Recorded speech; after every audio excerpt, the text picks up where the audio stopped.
I wasn't going to record, but then I realized I'm in prime real estate for this is my natural environment. A forest that I've just recently taken a crap. Here is a good cinematographer, documentarian, videographer, which is actually probably more accurate. Someone who takes video. Actually, a videographer would probably be a professional, so I'm not even that. I'm just a guy with a camera who has never had sex before. The camera, not me. The camera's never had sex. I've never had sex, but I have had sexual contact. It's emphasis on Yule, de-emphasis on sex. Sexual contact of this nature is sacrificial. We can quibble over the details. There are people, men and women, like myself perhaps, who just don't want to have sex anymore because they never did, and they don't like it because they never really had. They were being exposed to sexual abuse. It's okay. I mean, I'm not here to get all angry and shit. I do that most of the year. Today's just like one of the few days where the gorilla of my mind is happy, the happy wanderer.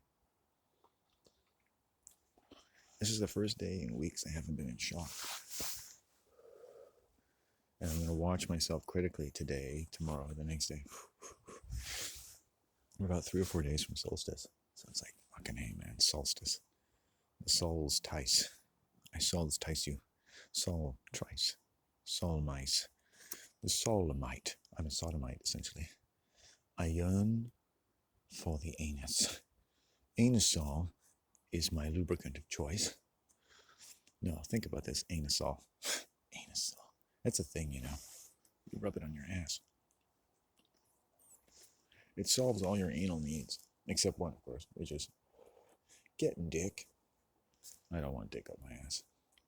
I'm acquainted with the concept of dick up ass. Dick ass. Actually, I passed a couple of young homosexuals fucking each other on the beach one night. It's like they stopped for a bit as I walked by and they kept going, and they went back to it. It's like, I don't want to lose my rhythm, man. It's like, I know there's a guy there, but, you know, probably been fucking another man up the ass before. It's all free love here, people. It did not feel good. You know, I don't want to be homophobic. I'm just, I'm not a homosexual, right? So homosexuals don't like the idea of putting a penis in a pussy. I don't like my idea of putting a penis in my ass or anyone else's. I could live my whole life and never been introduced to that possibility.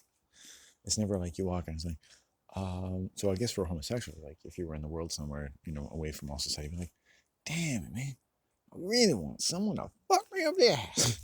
But for a heterosexual guy, it's like, I feel like there's a soft place in Mother Nature's heart where I put my dick. And so it really, gender, in that way, like you have an innate interest in that receptacle for your manhood. And maybe it's always dominance on some level. I mean, a guy fucking a girl, is he dominating? Or is a dog coming?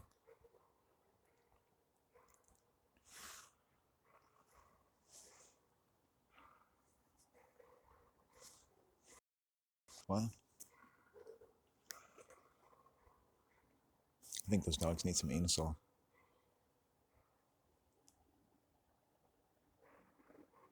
I don't want someone coming down here and being like, there's a guy in the woods over there. So I should pack up.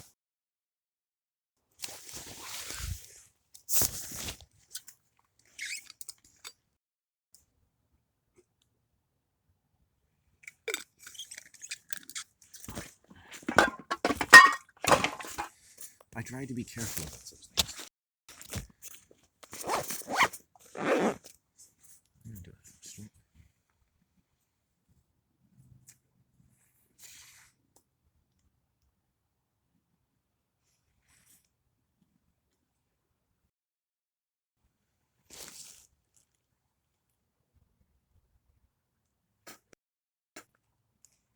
I'm always wary, like there was a place where I grew up called Hoom Park, and it was a forest, but it was like really manicured neighborhood all around it. Right? So this is a real forest in the sense it's dense.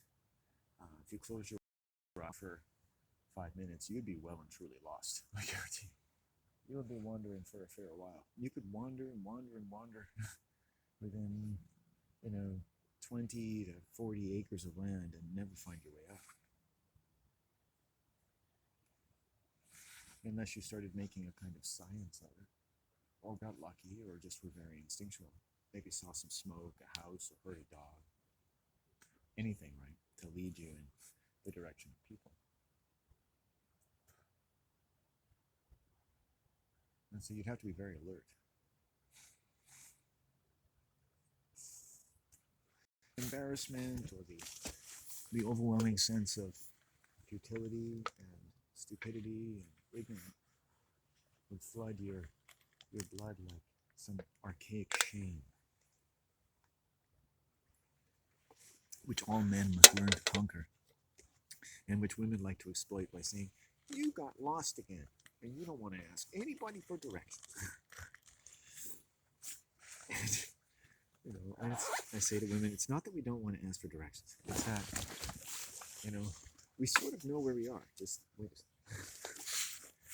Look, we're at a gas station. We can get a map. No, it's okay. I don't need a map.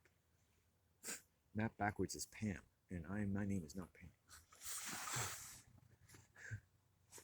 We're not lost. We're just directionally challenged. Look, the sun is that way. I'm pretty sure that I saw that really nice rack about 50 miles in that direction. I just need a milestone. Let's see, a mountain maybe. Look, the sun is setting. There's a Motel 6. Let's just watch some scrambled porn and see what happens. We'll read scrambled porn. There, he'll read scrambled porn. I'm in my motel of choice. We're watching scrambled porn, everyone. I'm going to tell you the future based on scrambled porn. Okay. In the future, things that kind of look like penises are going to move from here to there. And you're going to hear some grunts and growls that have a kind of anatomical significance that you can yet yourself to want to orient your mind to. You want to stare at the screen until it all makes sense.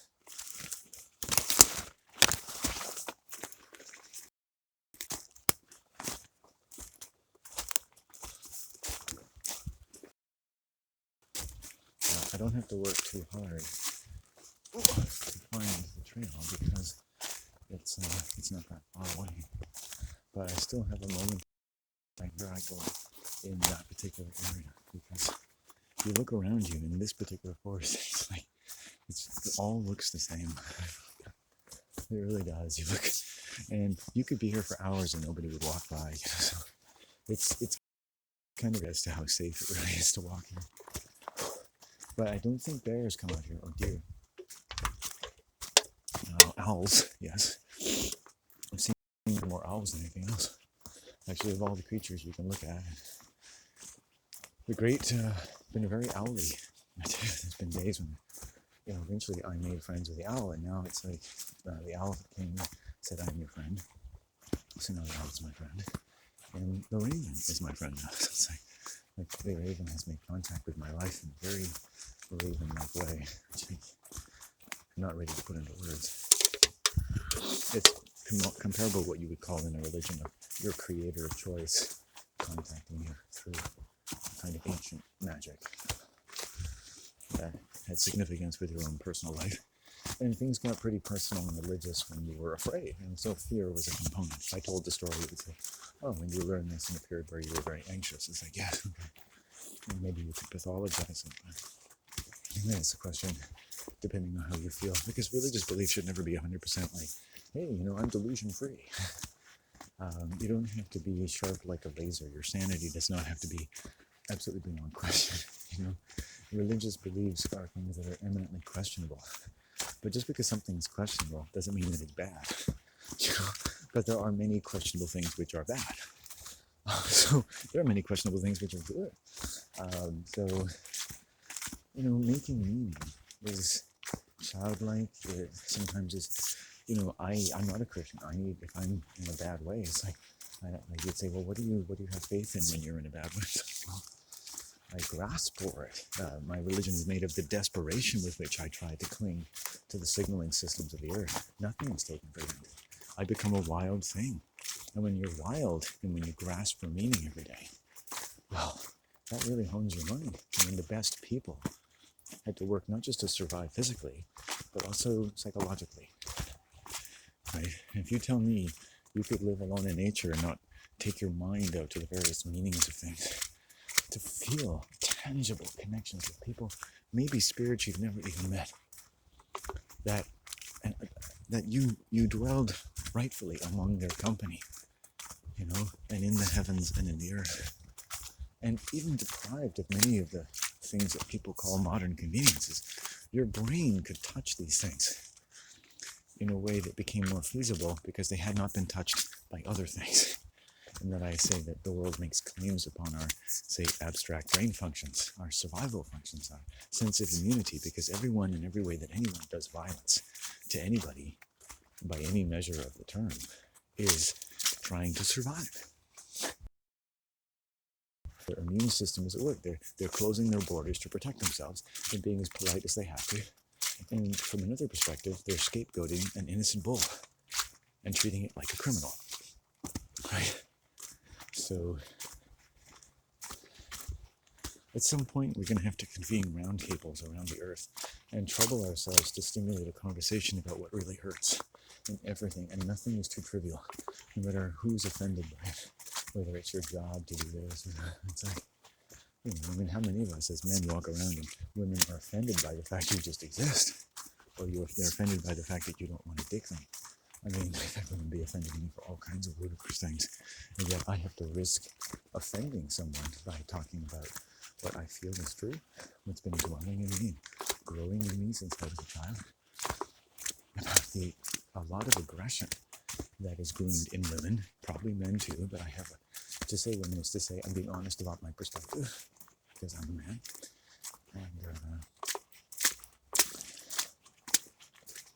and I feel as though I were groomed to be very passive to women. It doesn't have to be anyone in particular fault, but when you see things that are problematic enough, you put everything and everyone at fault. It's like you find something gargantuan, you might want to change the mountain of it all, the orthodox of it all. When you think you're most delusional, you find that there is a language on the tip of your tongue with which you can do that, which is your emotions and your thoughts that have the faith of the extent to which they are, to change things which people don't even know how to look at. Because how abstract it may seem, we can feel these things. But we live in a world where are not given the sway that they could. And it's not even safe to let them. And that does cause violence.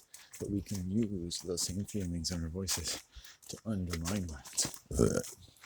And directing them in a way which is afforded us by nature in a very powerful sense.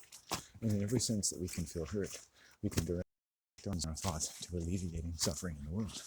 At the same time, we cannot joke, shade, and deny and sublimate the fact that we are also going through shock. And some of the in the world suffer the most. Right? Were they just maniacs? Or were they people who basically had to be honest to stay alive?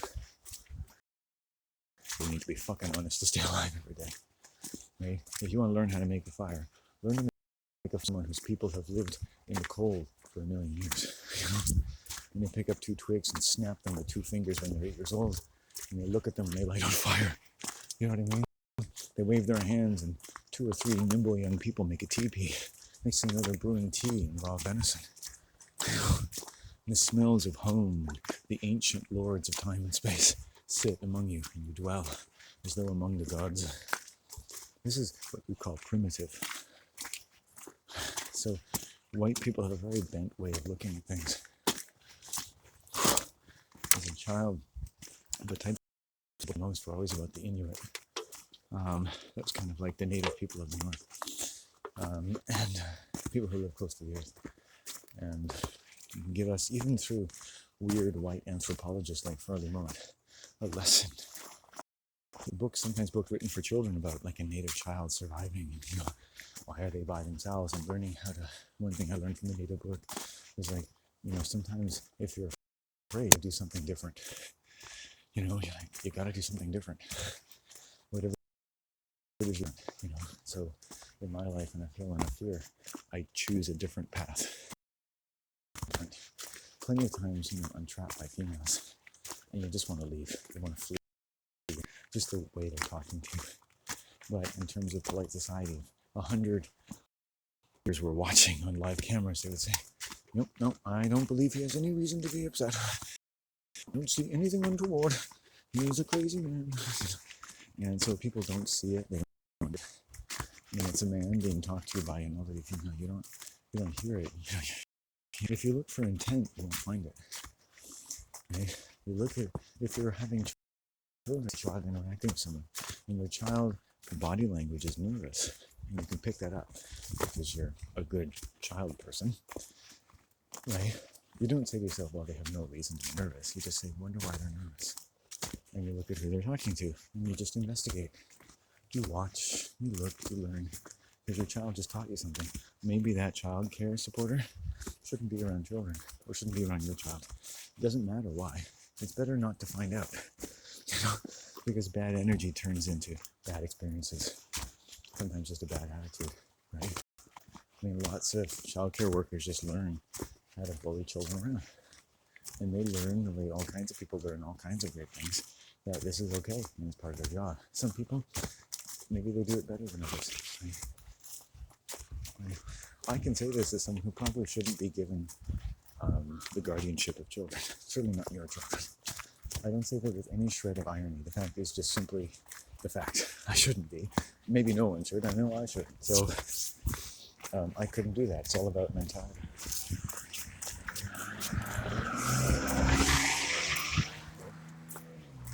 You gotta have the right tone, the right temper. I have no training or experience with children. Unless they're perfect children, perfect little angels, I don't think it would be good. I hate the thought. I start to think the local children are just, a lot of them are quite violent. And, you put a pin in it and go, okay, well, I can explain that. A lot of people wouldn't want to hear it. Say, well, what is violent? And I really fear, as the time goes on, if I were to talk to someone about what I think and what I mean, they're just thinking full of shit. Like, oh, word salad. What do you really mean? What do you really mean? And I would get impatient because I think, well, you're not really listening to me. And you're not really giving it any attention. Your mind is stupid. It's blunt. It's a blunt instrument. And I'm hitting it with a fucking, amazing chisel after chisel, and making marks that spell out the meaning of existence. And you're going, He's like, I might as well use your mind as a granite surface and just chisel things on it, because it's totally inert. It's okay, to think. Give yourself permission. The one permission I gave myself were inhibitions. The only real inhibition I've ever lost is the inhibition against having my own thoughts. Every day, all day long. Think about this for a second. Just put yourself in my shoes, or anyone. You're 50 years old, and the only friend and the only social connection you have, and the only decent female relationship you've ever had, is the mother with whom you live in your condo or apartment, if you will. I call it a condo, but it's just really accurate. It doesn't sound great, but I cherish it. I'm alone in the world. I'm alone. The man you're listening to is as alone as anyone you ever talk to. I've lowered my inhibitions about being alone.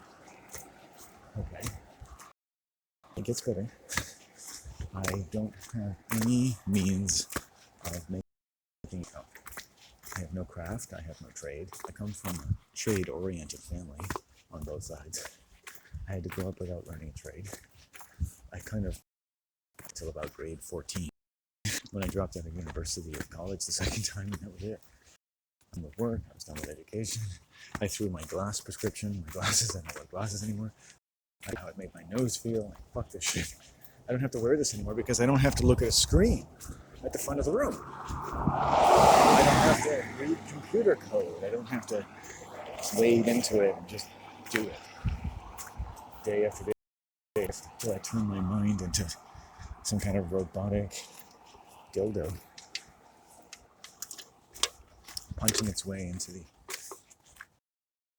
feminine cavities, little wells that are made in all things and all people, so that they can be filled with violence and money and drugs. stupid ideas. When you're a scapegoat, people, when someone wants to sell you something, they have to create a need. They have to create a well. That's a feminine. They project a well, they project a need onto you. The sexual predator does the same thing, and then they feel like they project their own needs, they project their own problems, and then they give you the solution. So instead of solving their own problems, they project them onto you and they begin to solve them. And what do you think that solution is like? When that's the Saul you shun. So the solution, violence is really the solution for someone who's projected their emotional problems onto you. The things they shun about themselves, and the sun that's been covered up by the violence done to them. Right? And this is socialized. So in a sense, every way that people make profit, they're participating in a seething mosaic of volatile human labor that's been coerced and is largely compulsive. Right? So a lot of people that could have been introduced to labor in a much more humane way are working every day kind of against themselves, against their own health. You know, sometimes things are as good as you're introduced to them. You know, if you're introduced to the piano by someone whipping you every day, playing the piano is not going to make you feel good. You know, no matter how much money you make doing it, you're going to hate it. Andre Agassi said in his autobiography that he hated tennis because he was forced to do it. It's not true. You know, he didn't really write, but they present this critique of the working man, someone who's, you know, even if they're great at something, they don't really like it. Because, you know, you're never allowed to be fully satisfied by your life. You know, the life you're forced into is never going to be satisfying. You know, you could choose to be a homeless bag person and have a more enjoyable life because you chose it. Some people are probably hobos because it's the only life they could do. The rest is something that was too forced. It was the last really natural way that they could take a path through life, right? People at the world had tried to open doors for you, but they had just closed them because they'd closed itself to you. You approach your children with war in your heart in any structural sense. You've closed your borders to them. As much as you've been treated as a danger to society in the course of your training and acculturation and adulteration, right? The world was closed to you in a similar way that you become closed to your children. Those senses become dormant. I notice a lot of working people don't read body language very well. You know, a lot of what is said is expected. Sexual energy is meant to be reciprocated in a certain way. I think there's a lot of confusion. I think people have in even how to behave. I think most people should just turn off the sexual function if you can, because you don't really know what to do. You've just been learning bad habits. Sexual energy is not a social energy. It's a social problem.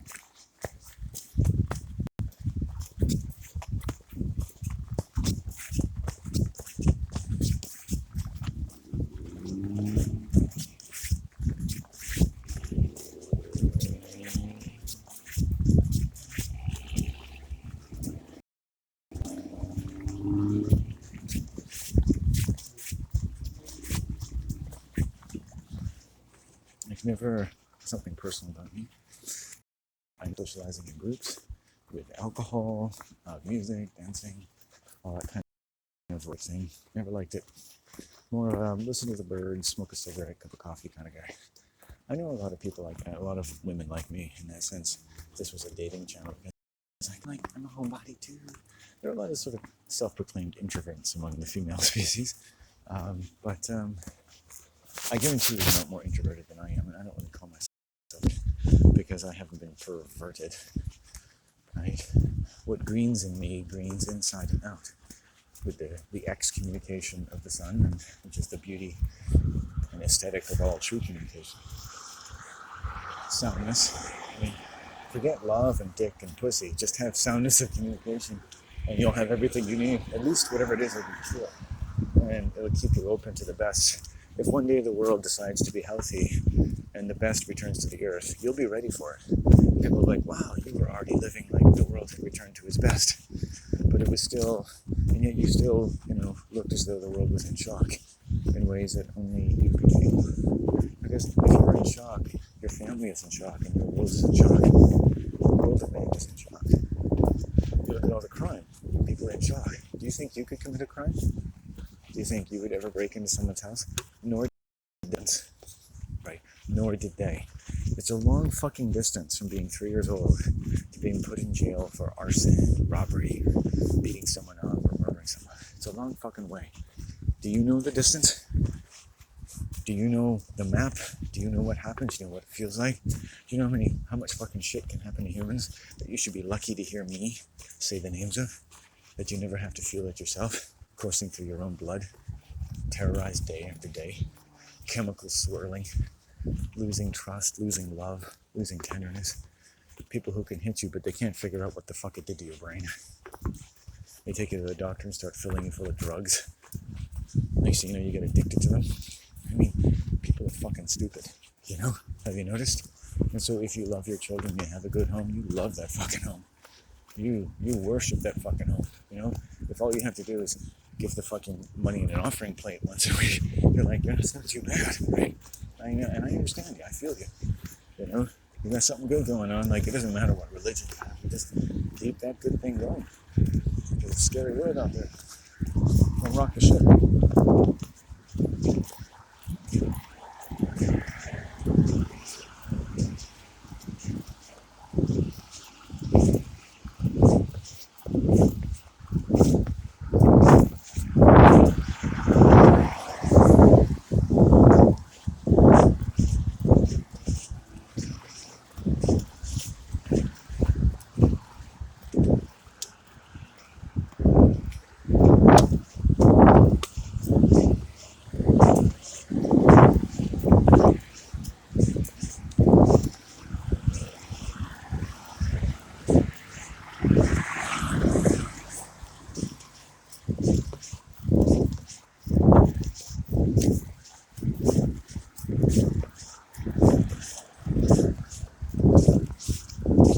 I feel in really good shape. I guess I'm walking along here. This is like the tree because my body is just slamming. My hands are cold. I don't care. My body is slamming right now. I've never even used that word. I think it's a black vernacular. Probably black women from hip-hop videos. It's slamming it, girl. It's like, it's kind of euphemistic. It could be, you know, you're cranking your pelvis over some huge black dick. Or you're just enjoying gyrating your hips to an incredibly powerful song that your ancestors listened to before they went to war on human ignorance, incarnating the spirit of the earth itself in thy flesh and blood, dancing under the stars and feeling the birds whip across their field of view, and along the many words like seasons and limbs of trees and time and space and flesh and blood that moved and improved their soundness as they sprang from that darkness that interceded, and even the loneliness of man between birth one day and the next. And so was the spirit born across the everlasting fields of existence.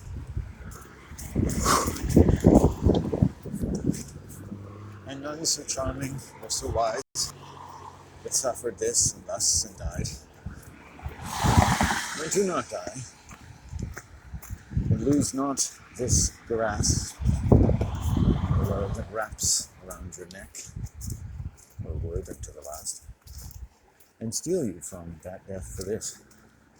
You should never know that bliss. And that first estate that man can buy, nor any debt the world supply. But first unto the last thou wert, the very child of that birth.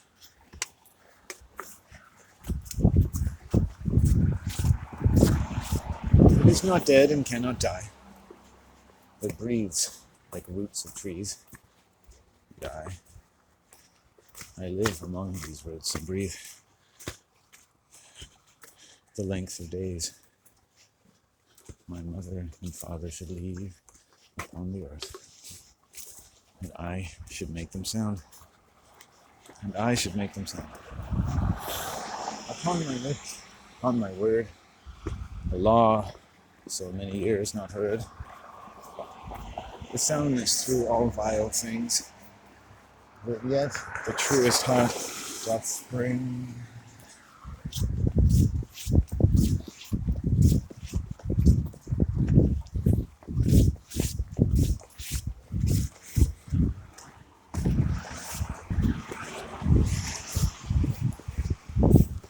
body's not completely healthy, but I have good time.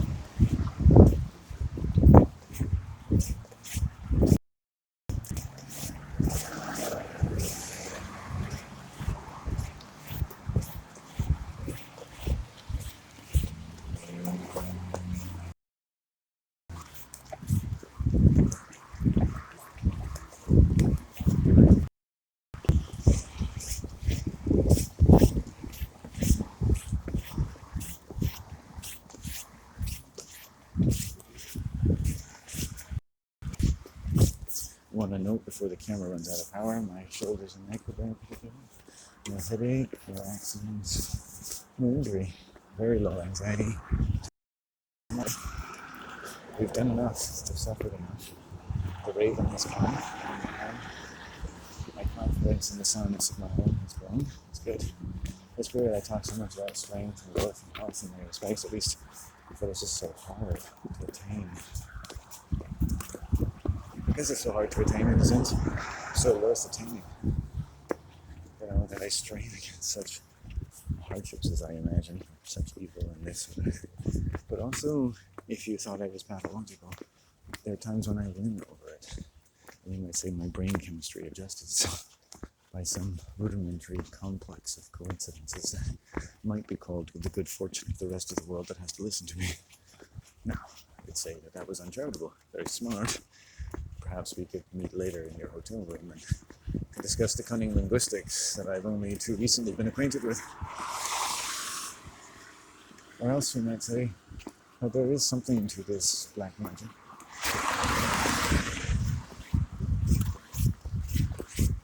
That Joseph did not look down at a bastard child, condemned him to a life of noble death, that many other people thought was perfectly useful, because let's face it, the bull must die. The murdering pig/innocent child that he is. Now, you could call this adulthood, I could call it an adulteration, and we could discuss over tea and all kinds of macabre libations that we would ply each other with until one of us fell down and died. And I would bury your corpse in the back of the plant